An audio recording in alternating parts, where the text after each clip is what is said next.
ټول افریقا نن په دې سوچ کې چې ټول افریقې چې کوم دی د بر اعظم د هغې د یو حکومت یو پارلمنټ جوړ شي. نن د لوی وحدتونو دور دی. دا وحدتونه چې دنیا کې راځي زموږ په وحدت کې به هم وحدتونه راځي. ځان نه شي پاتې کېدی. خو په دې وحدتونو کې هر قوم د خپل شناخت سره شاملېږي. قومي شناخت چې کوم دی په دې لوی وحدتونو کې هر قوم خپل شناخت غواړي، د خپل ژبې او د خپل کلتور حفاظت وکړي. ډاکټر صاحب مفتي خبره وکړه چې دنیا به یو کېږي او یوه ژبې ته به راشي خبره، یو کلتور ته به راشي. ما ورته ډاکټر صاحب چې دنیا په دې طرف روانې به کېږي، خو فی الحال چې کوم دی نو داسې ده چې هر څوک خپل کلتور غواړي، خپله ژبه غواړي، په خپل شناخت کې شاملېږي. نو باید چې په دې میدان کې موږ زموږ هغه وحدت او زموږ کلتور چې کوم دی زموږ د لاسه لاندې شي. موږ د یو تاوان شوی دی دا چې په موږ کې هېڅ نشته، جذبه نشته. ما څنګه وایي چې المانیانو په 500 کاله کې بیا ځان دان کړو، د پښتنو نه ډېر وروسته چې کوم دی قوم وحدت دی حاصل کړی. موږ یو عمل زموږ قوم شوی دی، زموږ د قوم د مشرانو نه شوی دی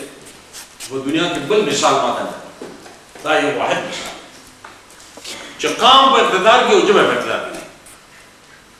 یو واحد د پښتون قوم دی چې دی په اقتدار کې پاتې شوي دي.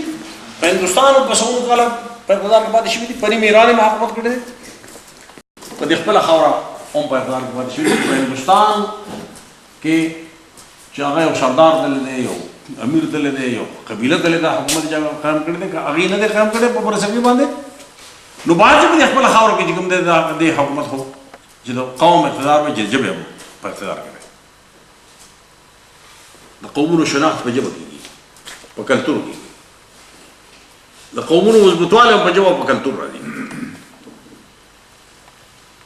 ژبه په اقتدار کې پاتې شوې نن په پښتو په دې حالت کې نه وه. د پښتو په ژبه کې زه لیکوال نه یم، دا هېوادمل مې ښې لاس ته ناست دی، انځور چې کوم دی مخامخ راته ناست دی. نور لیکوالان دلته کې تاسو کې ډېر ناست دي. استادان چې کوم دی چې د ډاکټر صاحب استاد دی نو بیا خو ډېر محترم ډېر مشر استاد د استادان هم ناست دي. داسې وایي چې په پښتو ژبه کې څومره وسعت دی دونه په نورو ژبو کې نشته. لیکن نن یې لمن خالي ده، دا په دې خالي ده چې اقتدار کې نه پاتې شوی. البته موږ ورک شوي نه یو، زموږ کلتور او ژبه اوس هم جمدی ده. نو د دې لیکوالانو څه مړانه ده، خو لویه خبر داسې ده چې پښتو یوازې ژبه نه ده، پښتو د دې قوم طرز حیات هم دی. دغې خبرې جمدی ساتل ده که نه چې د قوم ژبه قوم په اقتدار کې او ژبه یې چې کوم دی په اقتدار کې نه وي، هغه د بېله ژبه او بېل کلتور چې کوم دی هغه خپل کړي، هغه د هغه ژبه ورکېږي. نو نن څنګه چې مهارت وکړو چې ټوله دنیا یې وکېږي، خو په دې دنیا کې هر قوم چې ورګډېږي نو د خپل شناخت او د خپل ژبې او د خپل کلتور سره ورګډېږي. یعنې بل طرف ته دا حالت دی، یو طرف ته دونه اتحادونه لوی جوړېږي. نن د ملکونو حدبندي چې کوم د سرحدات چې څه وایي په قانون کې شته، په قانون کې شته، خو عملا نشته. عملا د یو ملک عزت والا د یورپ د یو سره روان شه بل سره ته ورسه هېڅوک ځان ته پوښتنه او یوازې دا نه، بین الاقوامي کمپنۍ چې کوم دي تجارتي هغې ته هم چې کوم دی نو دنه سرحدات نشته. او انفارمیشن میډیا چې کوم دا خو دونه مخکې تللی د سیټلایټ شته برای راست د ځان رسۍ اړو د منوالي سوال نه پیدا کېږي چې څوک یې منع کړي. نن دنیا یوه شوې ده، خو په دې دنیا کې 4 لکه مشرقي تیموریان هم خپل شناخت غواړي، هغه خپل ریفرنډم ګټي، خپل وجود قایموي. هغه دا نه وي چې چونکې دنیا یوه شوې ده نو لہذا ټوله یوه دنیا ده، لہذا یوه ژبه به راځي، زه به ورته ناست یم، یو کلتور به راځي. نه، هغه نن خپل کلتور او خپله ژبه محفوظه غواړي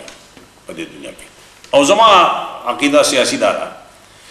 چې که په دې دنیا کې چې دا یوه شوې ده او په دې باندې دا قومونه دا غالب قومونه چې کوم دي که دې د وړو قومونو د ژبې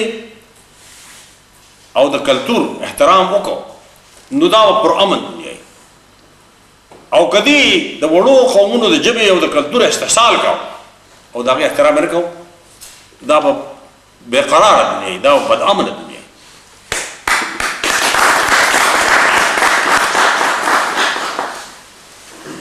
چونکې دا عمل داسې روان دی نو زما دا عقیده ده چې دا تبدیلي دا عمل زموږ منطقې ته هم لازما راتلونکی دی هلته کې هم لوی اتحادونه جوړېږي تبدیلي خامخا روانه ده زما په ذهن کې دا وه چې که دا تبدیلي په موږ راشي او پښتون قام په دغې وحدتونو کې په دغه اتحادونو کې د څلورو ټوکړو په حیث ورشي نو دا به زموږ نور ډېر لویه تباهي که دغه اتحادونه راځي باید چې پښتون قام په حیثیت د پښتون قام په دغه کې په اتحاد کې راشي که د څلورو ټوکړو په حیث باندې راغی دا به ډېر لوی تباهي بل طرف ته څنګه چې ما عرض وکړو چې په موږ کې لا هغه حسن هم نشته زموږ هغه جذبه هم نشته هغه عزم هم نشته نو ما خپل فرض وګڼل چې زه یو جرګه راوغواړم د قام او په هغې کې چې کوم دی دا خبره موږ دغه کوو چې دا خپل اختلافات سیاسي مفکورې نظریې دا یو طرف ته او چې په یوه خبره باندې هر سړی چې هغه په دوو کې معلوم سړی دی چې هغه خپل رایه ورکړي چې په یوویشتمه صدۍ کې د قام په حیث د پښتون مستقبل څه دی چونکې دا د قام جرګه وه نو ما په اخبار کې چې کله دا رایه اظهار وکړو نو بیا مې خطونه ولیکل